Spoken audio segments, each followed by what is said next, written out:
wasiirka adeegga dadweynaha ee dalka Kenya ayaa ka falceliyay xilka qaadis lagu sameeyay barasaabka ismaamulka Meru.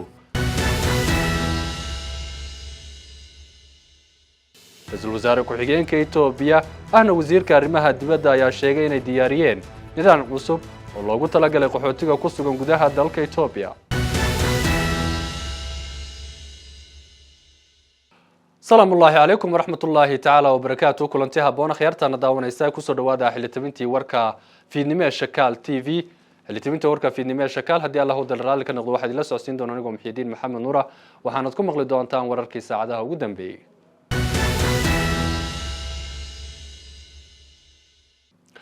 وهجاج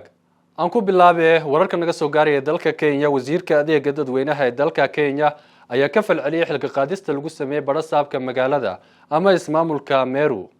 Falawarkan waxa magaalada Nairobi nooga soo diray wariye Secretary Xow. wasiirka wasaaradda adeegga dadweynaha ee dalkani Kenya Moses Kuria ayaa xilka qaadistii ay wakiilada golaha hoose ee ismaamulka Meru ku sameeyeen barasaabka dowlad deegaankaasi Kawira Mwangaza ku tilmaamay bartilmaameedsi. qoraal Moses Kuria soo dhigay bartiisa X oo horaantii la oran jiray Twitter ayuu ku sheegay in shakhsiyaadka ka soo horjeedo gudoomiyaha Meru ay doonayaan inay xaqiijiyaan inaynan guuleysan. waxa uu intaasi raaciyay inuu garab taagan yahay Kawira Mwangaza. wasiirka ayaa xusay in xilka qaadista barasaabka ay tahay qorshe aan niyad sami ku salaysnayn oo uu ka dambeeyo qof doonaya inuu noqdo hogaamiyaha gobolka bartamaha dalka. waxaa sidoo kale dareenkan mid la mid ah u muujiyay barasaabka ismaamulka Kirinyaga ahna gudoomiyaha golaha barasabyada dalkani Kenya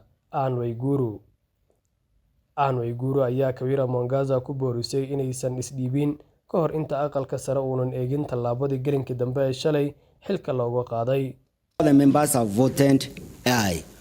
59. waxaa mooshinka ka dhanka barasaabka Meru Kawira Mwangaza codkooda ku taageeray 59 wakiilo ah iyadoo kalfadhigaasi aynan ka qaybgelin 10 kale. gudoomiyaha golaha hoose ismaamulka Meru Ayub Bundi ayaa shaaciyay in mooshinka uu meel maray sidaas awgeedna Kawira Mwangaza laga xayuubiyay jagadii ay haysay. gudoomiyaha golaha hoose ismaamulka Meru Ayub Bundi ayaa shaaciyay in mooshinka uu meel maray sidaas awgeedna Kawira Mwangaza laga xayuubiyay jagadii ay haysay taasoo ah barasaabka countiga Meru. bishii December ee sanadkii hore ayay ahayd markii wakiilada Meru ay xilka qaadis ku sameeyeen barasaabka balse waxaa taasi laalay aqalka sare ee dalkani Kenya. xilka qaadista gudoomiyaha ismaamulka Meru ayaa lagu saleeyay eedeymo ay ka mid yihiin inay ku taqrafiishay kheyraadka dadweynaha, habdhaqan xumo bahsan iyo difraadda amarada golaha hoose iyo kuwa maxkamadda. waxaa sidoo kale barasaabka countiga Meru Kawira Mwangaza lagu eedeeyay inay mid ka mid ah eheladeeda ay ka dhigtay madaxa fulinta adeegga dhalinyarada ee countiga Meru iyo siihayaha xilka sarkaalka sare ee waxda maaliyadda. Kawira Mwangaza waxaa sidoo kale loo haystaa inay lacagaha dadweynaha ku maalgelisay hay'ad samafal ah oo iyada hogaamiso oo loo yaqaano Okolea. Kawira Mwangaza waxaa kaloo lagu tuhmay inay qaar ka mid ah eheladeeda geysay dibadda iyadoo isticmaalaysay kheyraadka ismaamulka Meru. sidoo kale waxaa lagu dhaliilay in ku-xigeenkeeda Isaac Mutuma aynan ka qaybgelin kulamada guddiga fulinta iyo shaqooyinka kale ee rasmiga ah. hase yeeshee waxaa hadda arrinteeda loo gudbin doonaa aqalka sare ee dalkani Kenya oo ayidi doono go'aanka wakiilada Meru ama meesha ka saari doono. Zakariya Cabdullaahi Taxaw, Shakaal TV, Nairobi. muddooyinkii u dambeeyay caasimadda deegaanka Soomaalida ee magaalada Jigjiga waxaa ka socday dib u habeeno lagu sameeyay jidadka waaweyn ee halbowlaha caasimadda. haddaba shacabka qaybihiisa kala duwan ayaa soo dhaweeyay dib u habeyntan lagu sameeyo jidadka. Falawarkan waxa ay noo soo koobaya wariyaheena Cabdiraxmaan Boqorre. kaabayaasha jidadka ee caasimadda dowladda deegaanka Soomaalida oo ah kuwa marba marka ka dambaysa isa soo taraya 5 sano ee u dambeysay xukuumadda deegaanka arrimisa ayaa hirgelisay jidad badan kuwaas oo ka qayb qaatay bilicda iyo kobaca caasimadda sidoo kalena bulshada u fududeysay isku socodka. haddaba jidkan oo halbowle u ah marinada gaadiidka kala duwan haddaba ahmiyadda jidkan uu u leeyahay bulshada ayaanu wax ka weydiinay bulshada ku dhaqan caasimadda waxayna ka warameen faa'iidada uu u leeyahay bulshada. dadana walaal waxa ka bedelaysaa waxa jirtay dhibaato badan baa jirtay gaadiid waxa jiray kolkuu aad u socdo isagoo soo gala oo waxa weeyaan magaalada dhibaato u geysta taasi waxay kalifaysaa in dad badan ku waxyeeloobaan oo hanti badan oo gurya iyo wax badan ay dhibaato ka timaado maanta laakiin waxay ka bedeli doontaa inay baabuurtii kala joogsato oo baabuurkii xagga dalcadda ka imanayay ee dhibaatada keenayay isaga oon dee waxba iska eegin soo gelayay ayaa ka joogsanaya kii kale ee xagga hoose ka imanayay isna uu joogsanaya aduu sharcigii gaadiidka oo dhammaystiran ayaa imanaya meesha saasaa deedna dadku ay wax uga beddelaysaa gaadiidkuna ku kala nabadgelayaan bilicda waa midda koobaad weeyaan bilicdu waxay ku soo kordhinaysaa wax aad sidii hore wax uga beddelayaa magaaladu waa magaaladii caasimaddii deegaanka inay baabuurtu sharci lahaato oo bilicdu qurux badnaato saasay walaal wax uga beddelaysaa dhanka horumarka dhibabkii ka imanaya meeshan maad aragtay ay kolka hore dhisnayd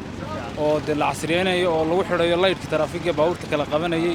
marka faa'iido badan bay ka beddelaysaa wax badanna dadka insha allah way u qaban doontaa marka waxaan leeyahay ha la sii wado maxaan ku dhahay saa ha loo hormariyo maxaan ku dhahay ha la hagaajiyo marka saasaan ugu soo dhaweynayaa waddada jidka ah oo soddonka ta wajaale taa hawdka u baxda iyo bari taa magaalada iyo gobollada sii aadda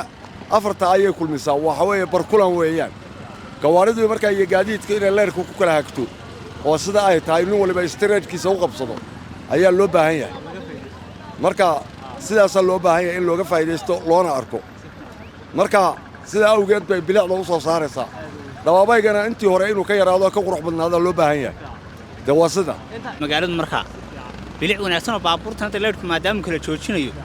markaa dee way baabuurtu halkaa mid walba marka wajaahadiisa laga joojiyo markaa dee baabuur shil kugu yaraanaya yaa baabuurka soo fooloobo dhan halkaasu gelay baabuurtu dhib badan bay ku haysa iyo dadkaba si looga tallaabo lama helay iminkana dee bilic wanaagsan buu ayuu leer taraafigu u keenaya dadkiiyo baabuurtu way kala badbaadayaan waxa weeye qurux bay ku hagaajinaysaa haddii waddada leyrhka si fiican loogu xidho si taraafigu ama gawaarida raalli geliso oo ummaddu u kala baydho taasay yacnihii raalli gelinaysaa oo ay mujtamaca yacnihii iyo gawaaridu ay u kala badbaadiyaan cabdiraxmaan siciid boqorre telefishinka caalamiga ee shakaal magaalada jigjiga isticmaalka khudaartu waa mid ka mid ah waxyaabaha quutul duruuriga ah haddaba deegaanka soomaalida halkay uga timaadaa khudaartu faalawarkan iyo warbixin umuurtan ku saabsan waxaa inoo haya wariyaheenna axmed cabdiraxmaan axmed tudhi magaalada jigjiga ee caasimadda dowlad deegaanka soomaalida waxaa laga isticmaalaa khudaar aad u fara badan oo isugu jirta khudaarta noocyadeeda kala duwan sida basasha baradhada xabuubta qajida mooska liinta cambaha iyo dhammaan khudaarta noocyadeeda kala duwan haddaba xaggee ayaa laga keenaa khudaartaas su-aalahaas iyo kuwo kale oo fara badan ayaa waxa aan weydiinay bulshada ku dhaqan magaalada jigjiga ee ka ganacsata khudaarta qaybaheeda kala duwan hadalladoodiina waxaa ka mid ahaa marka hore waxaan nalooga keenaa kol dhagaxla nalooga keenaa kol waxaa nalooga keenaa maxay hayde qallaafa nalooga keenaa liindhaanta kamsartuna waxayaan toobiyankanu weeyaan waxyaalaha badan oo kale noocaasa nalooga keenaa halkaa meelaha ugu timaadada waa imika markii hore waxay ka mid jirta halkan dhabuugta nalooga keenaa qajida tan nooca kale oo ka madow waxayaan dhabuugta tanna teenuna waa wadani imika wadanigana socda hadda tii dhabuugta marka way yaraatay tana ka fiican dhagaxle ka baxda haa tan waxayaan qallaafo weeyaan saddex wadan bay ka kala timaada haa waxa dhagaxle weeyaan kanna waa qallaafo weeyaan qallaf tanna waxayaan heer bana loo keenaa khudaarta deegaankeennu waxay ka timaadaa korka oromiyada abukaadhadoo kale muuskoo kale liintoo kale kaabashkoo kale kaaroodkoo kale baradhada oromiya iyo meelahaasay ka timaadaa deegaanada dariskeenna xabuubta waaweyn oo kale waddankayaga waxaa ka baxa xabuubta deegaankayaga waxaa ka baxa xabuubta waddanida basasha qajidoo kale laakiin lama beerto kaabashkoo kale way ka baxaan laakiin lama beero dhanka kale qaar ka mid ah waxgaradka magaalada ayaa iyaguna nooga warramay meelaha kala duwan ee laga keeno khudaarta deegaanka Soomaalidu isticmaalo ilaa Shabeelle ilaa iyo balankan intan dhaxe aad bay kilalka uga baxdaa ilaa Shabeelle ilaa inta godayso kolka soo marto waxaad soo dhaafaysaa dhagax le faafan ilaa iyo kor u xuli waxa soo dhan kilalkay ka soo baxdaa haddii aan sii raacana waxay inooga timaadaa ilaa iyo oramiya intaa jaarkaynalaa gursun baa ugu horreeya ilaa herargee baa ku xiga wixii ka galbeedya way ka timaadaa kolkaa qudraadtu aad iyo aad bay miisaan u leedahay kilalkuna eega ugu fiican yahay aad iyo aad bay uga baxdaa magaalada dhagaxle meesha la yidhaah ruun bay ku tahay ilaa iyo godi ka soo bilow hataa barkadaa la sameeyey ceelal baa la sameeyey bannaanka aad bay ugu taallaa kolkaa aad iyo aad ayaa qudraadtu eega quwad u leedahay waxay nooga timaadaa xabxab goday harawe doolacaddo beledweyn somalilan nooga yimaadaa xabxabka goday nagamaba go'aba siduu noogu bilowda soo furta inta badan goday baan cunnaa haa isticmaalaa marka doolacaddaa noogu xigta beledweyne way noogu xigtaa beledweyne marbuu naga go'a kaa doolacaduu beledweyne noo soo gashaa hadda kii beledweyne uu naga go'ay waxaa nooga timiday somalilan xabxabka rabadaan intii la isticmaalo wuxuu nooga yimaadaa harawo bisha soonfur sadataal 3 bilood harawo waa la iibiyaa wixii ka dambeeyay waxa noo soo bilaabmaa beledweyn markay dhammaato waxa noo bilaabma goday kii hore Soomaalidu ma aqoonin eega way bilaabeen hataa bankana la sameeyay baliyo kuwaas lagu beeraa kilalkay soo gashaa waxay soo gashaa magaalada weyn Jigjiga haddii la ka dhigo isaga faafan waaba durdur goday iyo shabeelle ka daran aad iyo aad inta loo baraarugay ayaa eega wax alla wixii qudradaha ayaa lagu foorarsaday tacabku aad buu u fiican yahay hurdadiina waa laga kacay aad iyo aad baa loo shaqeeyaa qudradaas iyo waxaasna eega baa lagu baraarugay waagii hore ma lahayn axmed cabdiraxmaan aadan axmed tudhi shakaal TV magaalada Jigjiga waa hagaag aad iyo aad buu mahadsan yahay wariye axmed tudhi wararka naga soo gaaraya magaalada Hargeysa dawladda hoose magaalada Hargeysa ayaa olole nadaafadeed ka sameysay degmooyinka iyo xaafadaha ay ka kooban tahay caasimadda Hargeysa faalawarkan waxay nooga soo diray magaalada Hargeysa wariyaheena Sakriye Xuseen dawladda hoose caasimadda Hargeysa oo waday ololaha khamiis kasta oo bilood dambayso laguna nadiifiyo degmooyinka caasimadda iyo degmada Ibraahim Koodbuur waxa saaka laga fuliyay xaafadda Aadashiine ololahaasi taasi oo lagu baneeyay wadooyin xiran oo ay bulshada degta xaafadaasi baahi weyn u qabeen banaynta wadooyinkaasi waxaana ololaha horkacay gudoomiyaha degmada Ibraahim Koodbuur iyo xubno kamida gudida horumarinta xaafadda Aadashiine iyagoo mas'uuliyiinta halkaasi hadal ka jeediyay ay sheegeen ahmiyadda ay wadooyinkan ay baneeyeen u leeyihiin bulshada degta xaafadaasi waxaana hadaladoodii kamid ahaa waxaan waajibaadkayga shaqeeyay khamiislaha ku qaadan doona xaafadda Aadashiine degmada Ibraahim Koodbuur taas oo ay cabasho nooga timi waayahanba iyagoo ka cabanayay jidadka oo ku xiran tuug iyo mukhaadaraad lagu iibinayo eriyada xiran ee aan bilayska iyo gudiyadu baanay dhexmari karin iyadoo ay jirto kanaaca badan iyo arrimo biyo fadhiisanan oo iswan oo meesha ka jira ayaanu go'aan ku qaadanay inaanu khamiistan ku galno ololaha bil u dambaysa xaafadda ka dambaysa buurta la kala jeexay iyadoo oo aanu annaga iyo gudida iyo cagafyadeeda iyo dadweynaha kale ee degmada ee iskaashatada gaadiidleyda oo na caawinay laba cagaf noo keenay shirkadda Axmed Nuur iyadoo halka cagaf noo keentay barwaaqo iyo inta kale ee dawladda hoose ka helay intaba waan kaga howlgelin doonaa insha Allah intaanu qaban karno maanta shaqadaas waxaan rajaynaynaa inay naga dhamaato intaan ballan qaadnay iyo wixii kale aan ku dari karnaba insha Allah waxaan rajaynayaa in aanu si fiican u wada shaqayn doono gudida iyo xaafadda iyo cid kasta oo degmada u baahan inay wax nala qabato ama garab istaagto ka maamul ahaan diyaar baan u nahay hariya habeenba diyaar baan u nahay inaan waajibaadka iyo shaqada degmadu ay nagu leedahay qabanno tanna waxun bay kamid tahay waajibaadka degmadeenu qabanayno insha Allah maanta markaa shaqadaas aan qaban doonaa waxaan ka qaban doonaa xaafadda Aadashiine insha Allah taala waxaan u rajaynaynaa xaafadda Aadashiine inay noqoto xaafad isku furan iyadoo aan hore uga banaynay 19 wado hore toddobaadkii ka horeeyay oo aan ku jirnay maantana waxaan insha Allah rajaynaynaa inaanu inta u hadhay aanu gabagabayno si ay isku furanto xaafaddu dhammaan waxaan u taaganahay inaanu sameeyno wadooyinka maanta 20 wado oo kamid ah in la baneeyo si ay dadweynaha biyaha iyo wixii adeegii ugu maraan iyadoo aanu ka jari doono wixii maaragtay geedaha haysta iyo wixii dhagaxa iyo wixii kale ee xanibaya dadkaba iyadoo ay sidaa tahay waxaan u malaynayaa inaynu maanta haddii ilaahay yidhaahdo 20 waddo allah nagu asturo gudoomiyaha degmada Ibraahim Koodbuur guddiga degmada guddiga xaafadda odayaasha xaafadda maanta waxaan u taaganahay inaanu banayno 20 waddo oo jidcadaadigiya taasoo xaafadda laga sifayn doono garanwaaga iyo waxa weey meelaha laagaha ee waxa weey banaan marka inta kadib waxaan u mahadnaqaynaa guddiyahan iyo xaafadahan gudoomiyaha degmada Ibraahim Koodbuur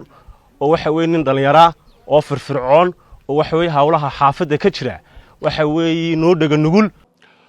ra'iisul wasaare ku-xigeenka ahna wasiirka arrimaha dibadda Dr. Dhamaka Mukanan ayaa sheegay inay diyaariyeen nidaam cusub oo lagu talagalay qaxootiga ku sugan gudaha dalka Itoobiya faala warkan waxa inoo haya wariyaheena Cabdixakiin Maxamuud Muuse Cabdixakiin Rijaal ra'iisul wasaare ku-xigeenka ahna wasiirka arrimaha dibadda dalka Itoobiya Dhamaka Mukanan ayaa sheegay in la diyaariyay nidaam ballanqaad ah oo loogu talagalay qaxootiga ku sugan Itoobiya si ay ula noolaadaan bulshada madal ay ka soo qayb galeen madaxda sarsare ee dawladda ayaa lagu ansixiyay 6 qodob oo cusub oo ay Itoobiya ku doonayso in ay ku soo bandhigto shirka caalamiga ah ee arrimaha qaxootiga kaas oo la filayo inuu ka dhici doono dalka Switzerland ra'iisul wasaare ku-xigeenka ahna wasiirka arrimaha dibadda dalka Itoobiya Dhamaka Mukanan oo madashaasi ka qayb galay waxa uu sheegay in Itoobiya ay hadda marti gelinayso in ka badan 1 milyan oo qaxooti ah oo ka kala yimiday wadamo kala duwan wuxuu sheegay in la diyaariyay nidaam axdi ah oo cusub isla markaana qaxootiga ku sugan Itoobiya ay kula noolaan karaan bulshada waxa kale oo xusay in shirkii caalamiga ah ee qaxootiga ee sanadii 2019 uu sameeyay 4 ballanqaad oo kala ahaa waxbarashada farsamada gacanta macdanta iyo qaybo kale oo lamid ah ra'iisul wasaare ku-xigeenka ayaa sheegay inay dadaal ugu jiraan sidii ay ugu soo celin lahaayeen guulihii ay ka gaartay 4tii ballanqaad isla markaana la soo bandhigi doono bisha December ee nagu soo foodale sidaas darteed waxa uu sheegay in ballanqaadka cusub ee ay Itoobiya ku soo bandhigi doonto shirka arrimaha qaxootiga adduunka ee ka dhici doona dalka Switzerland bisha December 2023 uu yahay qaxootiga ku sugan Itoobiya sidii ay ula noolaan lahaayeen bulshada waxa uu sheegay in qof walba oo fahma in doorka Itoobiya ee soo dhaweynta iyo martigelinta qaxootiga uu yahay mid muhiim ah agaasimaha guud ee adeega qaxootiga iyo dadka soo laabtay Tayba Xasan waxa uu sheegay in Itoobiya ay martigelinayso in ka badan 1 milyan oo qaxooti ah iyo magangeliyo doon 26 waxa uu sidoo kale sheegay in Itoobiya ay diyaarisay hanaan sharci oo horsocod ah oo lagu xoojinayo xuquuqda caalamiga ah iyo ilaalinta qaxootiga ayna la tacaalayso qaxootiga waxa kale uu sheegay in maadaama arrimaha qaxootiga ay tahay mid caalami ah in la abuuro iskaashi heer gobol mid qaran iyo mid caalami ah hay'adda qaramada midoobay u qaabilsan qaxootiga wakiilka Itoobiya ayaa dhankiisa xaqiijiyay in si dhow ay ula socdaan qaabka loola dhaqmo qaxootiga ku sugan gudaha Itoobiya ayna ka go'an tahay in ay caawiyaan agaasimaha caafimaadka iyo horumarinta bulshada IGAD Murufatiya Alwan ayaa dhankooda waxa ay sheegtay in ay qaadi doonaan tallaabo degdeg ah oo lagu taageerayo qaabka loola dhaqmo qaxootiga ku sugan gudaha dalka Itoobiya وهاجاج أدي أبو محسن هاي وري عبد الحكيم هاتن هدان وجودنا وربحنا ده نكله وايو جوتوين كقزم جرب كحماس هو بيسان الله دجالة ميا إسرائيل وربحنا وحينوها يسوريه هنا فيه مشيخ إبراهيم milatariga Israa'iil ayaa burburiyay ku dhawaad 200,000 oo guri gabi ahaan ama qayb ahaan tan iyo markii uu bilowday weerarkoodii ugu dambeeyay ee marinka Gaza kadib weerar lama filaan ah oo Xamaas ay qaaday 7 Oktoobar Maxamed Ziyaara oo ah wasiirka hawlaha guud iyo guriyeynta ee Falastiin ayaa sheegay in khamiistii duqeyntu ay ka tirtirtay in qoysas dhan diiwaanka madaniga ah iyo sidoo kale xaafado iyo bulshooyin la degan yahay sidoo kalena burburisay tashiilaadyo ay ku jiraan isbitaallo goobaha cibaadada saldhigyada biyaha lagu shubo suuqyada dugsiyada iyo sidoo kale xarumaha waxbarashada Ziyaara ayaa hadalkiisa ku daray in guryaha ay ku nool yihiin ku dhawaad 2.3 milyan oo qof marinka Gaza waxa uu daboolaa dhul yar oo 365 kilomitir ah sida laga soo xigtay xafiiska bini'aadantinimada ee qaramada midoobay. ugu yaraan 45% dhammaan guryaha ee deegaanka ayaa la dhaawacay ama lagu burburiyey weerarada Israa'iil. meelaha ay sida aadka ah u saameysayna waxaa ka mid ah Beit Hanuun, Beit Lahiya, Shujaay, xaafadaha ku hareeraysan xerada qaxootiga ee Shaati iyo Abasaan al-Kabiira ee Khan Yunis. qiyaastii 1.4 milyan oo qof oo ku nool Gaza ayaa ku barakacay duqeynta kala joogsiga lahayn, iyadoo ilaa 629,000 ay hoy ka dhigteen 150 hoy oo degdeg ah oo ay qaramada midoobay u magacawday. dhanka kale, xanibaada guud ee Israa'iil ee shidaalka galaya deegaanka ayaa si weyn u saameynaya howlaha muhiimka ah ee dhammaan isbitaalada oo halis gelinaya nolosha ugu yaraan 130 ilmo oo dhicis ah kuna jira qalabka lagu shubo. bukaanada kaliyaha sifaynta ah oo ay ku qasbanaadeen inay yareeyaan fadhiyada daweynta iyo shaqaalaha ambalaaska ee safka hore, kuwaas oo ayna heli karin bukaanku marka shidaalku dhammaado. tan iyo sanadii 2007 markii ay Xamaas xukunka la wareegtay, Israa'iil waxay si adag u maamuleysay hawada iyo badda Gaza. waxay xadiday dhaqdhaqaaqa badeecadaha iyo dadka soo galaya iyo kuwa ka baxaya. waa hagaag aad iyo aad bay u mahadsan tahay wariye Fahima Sheekh Ibrahim oo warbixintaasi noo soo koobaysay. dawdeel qodobkaasi waxaa kii ugu dambeeyay xilitabinteena warka fiidnimo Shakaal TV. xilitabinta warka fiidnimo Shakaal waxa idin la socodsiin anigu Muxidiin Maxamed Nuur. intaan xilitabintan warka xiga ku kulmi doona haddii Allah wada raali ka noqdo waxaan kaga tagnaa sidaas iyo amaana Allah.